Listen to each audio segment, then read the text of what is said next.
Guys, maayong hapon. So, inimbitahan pala tayo ng aking kaibigan ng kanyang birthday ngayon na 31 birthday. So, andito kami ngayon sa Grand Plaza Hotel 8 Degree dito sa To Kwa Wan, Hong Kong. So, kasama ko nga pala yung alaga ko dyan kasi pinapadala siya ni amo sa akin kasi nga naman may importante silang lakad. So, binitbit ko na lang.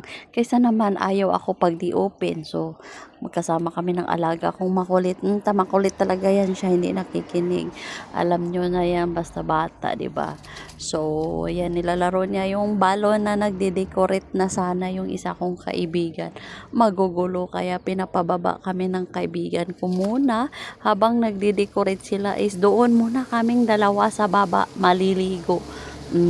Alam kong may swimming pool, tapos nagpaalam na talaga ako sa kaibigan ko na dalhin ko yung alaga kung makulit.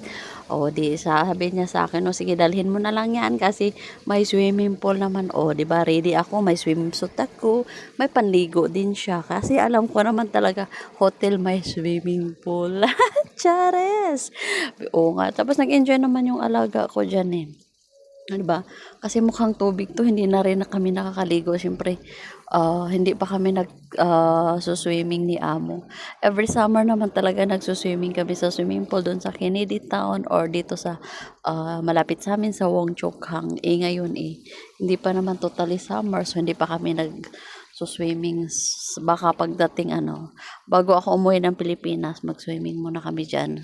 So, nag-enjoy din naman yung alaga ko. Tapos nagtatanong sa akin si amo na, kumusta na yung bata? Okay lang ba? Sabi ko, okay lang. Dito kami sa swimming pool. Tinawagan ko si amo. Pinakita ko sa kanya. Tuwang-tuwa yung anak na. Di natuwa din siya. Diba? Baka naman ipadala na sa akin to lagi yung alaga ko. Paano na ako? Hindi ako makalandi dito. Pag pinadala na to sa akin lagi. Aray ko. Joke lang. Hindi naman siguro. Para naman mag-enjoy ako. Pero maganda talaga yung swimming pool ng hotel. Kaya lang natatakot ako kasi baka may malalim kasi sa adult. Ito kasi pambata. Gusto niya kasi pumunta doon sa adult kaya binabantayan ko talaga. Syempre cargo ko yung alaga ko kasi bit-bit ko, 'di ba? Tapos maraming nagsasabi na bakit ko daw dinadala yung alaga ko, pumpayag ako. Kasi naman mabait naman amo ko kasi. Kahit bit-bitin ko, 'di ba may tiwala pa nga sila, 'di ba? Tapos ngayon pala dyan sa video na yan is may kababalaghan palang mangyayari na hindi ko inaasahan, guys. Tamang video-video ako para may memories naman ako dyan Kaya lang, di ko alam, nabigla niya palang pulutin yung cellphone ko at ilublob sa tubig. Naman. O, diba? Sarap-sarap pa na nang upo-upo ka dyan. Nabiglaan niya palang tatakbo siya dyan. Tapos, kunin niya yung cellphone dyan. Diyos ko po, buti na lang original yung cellphone natin. Hindi na sisira. Wala na. Niloblob na yung alaga ko, yung cellphone ko. Pero hindi naman nasira. Kaya tuloy pa rin yung video. Para may memories.